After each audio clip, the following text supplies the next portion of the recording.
ఇటీవల అమెరికాతో కుదిరిన వాణిజ్య ఒప్పందంపై రాహుల్ గాంధీ మండిపడ్డారు. భారత్ ప్రయోజనాలను అమెరికాకు తాకట్టు పెట్టారని ఆయన ఘాటు విమర్శలు చేశారు. వాణిజ్య ఒప్పందం కారణంగా భారత్కు జరిగిన లాభమేమీ లేదని రాహుల్ గాంధీ కుండబద్దలు కొట్టారు. మొత్తం మీద అమెరికా ప్రయోజనాలకే వాణిజ్య ఒప్పందం పెద్దపీట వేసిందని రాహుల్ మండిపడ్డారు.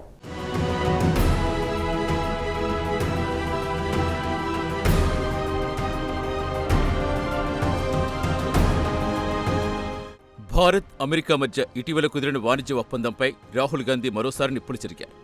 వాణిజ్య ఒప్పందం రూపంలో భారతదేశ రైతాంగం ప్రయోజనాలు అమెరికాకు తాకట్టు పెట్టారని రాహుల్ మండిపడ్డారు. వాణిజ్య ఒప్పందం కారణంగా అమెరికాకే ఎక్కువ ప్రయోజనాలు కలిగాయని రాహుల్ పేర్కొన్నారు. ఒక్క మాటలో చెప్పాలంటే వాణిజ్య ఒప్పందం కారణంగా భారత్ కొరిగిన లాభమేమీ లేదని రాహుల్ కుండబద్దలు కొట్టారు.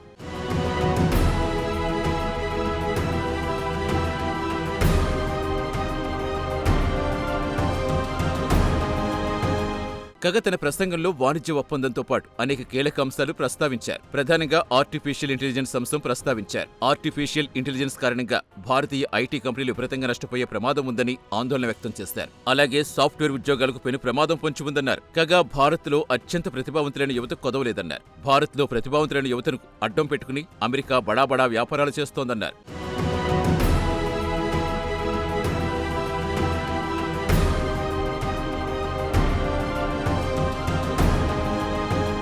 ఇదిలా ఉంటే భారత్ ఏ దేశం నుంచి అమరుకునాలో ఆదేశించే పరిస్థితి తాజాగా దాపురించిందని రాహుల్ మండిపడ్డారు. అమెరికా చెప్పినట్టు భారత్ వెనకపోతే మరోసారి సుంకాలు విధించే ప్రమాదం లేకపోలేదని వెల్లడించారు. అమెరికా డిమాండ్లకు తలొగ్గి కీలక వ్యవసాయోత్పత్తులకు భారత్ ద్వారాలు తెరిచిందన్నారు. గతంలో భారత్పై 3% మాత్రమే సుంకాలుండేవన్నారు. ప్రస్తుతం 18% సుంకాలు ఉన్నాయని వెల్లడించారు. మొత్తంగా భారత్కు తాజా వాణిజ్య ఒప్పందం ఏ విధంగా ఉపయోగపడదని పేర్కొన్నారు. టోటల్గా అమెరికా ప్రయోజనాలకే వాణిజ్య ఒప్పందం పెద్దపీట వేసిందని రాహుల్ మండిపడ్డారు.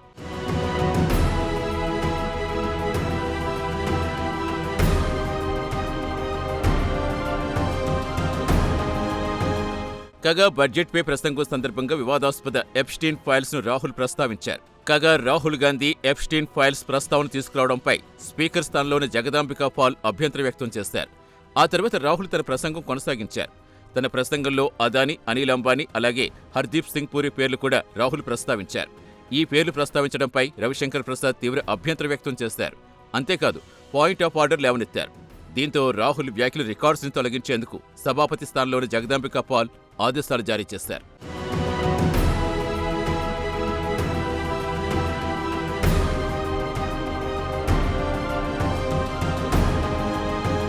ఇదిలా ఉంటే రాహుల్ ప్రసంగిస్తున్నంతసేపు అధికార పార్టీ సభ్యులు అడ్డుకుంటూనే ఉన్నారు.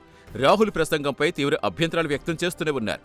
అధికార పార్టీ సభ్యుల అభ్యంతరాల మధ్యనే కాంగ్రెస్ అగ్రనేత రాహుల్ తన ప్రసంగం కొనసాగించారు.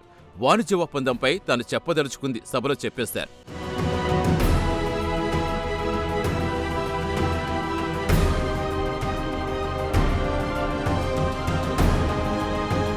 చివరిగా వాణిజ్య ఒప్పందం విషయంలో అమెరికా డిమాండ్లకు భారత్ తలొగ్గిందని మరోసారి రాహుల్ గాంధీ మండిపడ్డారు. భారత్ డేటాను, వ్యవసాయ రంగాన్ని, ఇంధన రంగాన్ని అమెరికాకు తాకట్టు పెట్టారంటూ కేంద్రంలో ఎన్డీఏ సర్కారుపై నిప్పులు చెరిగారు. ఏది ఏమైనా అమెరికాతో ఇటీవల కుదిరిన వాణిజ్య ఒప్పందంపై తన అభ్యంతరాలు రాహుల్ గాంధీ వ్యక్తం చేశారు.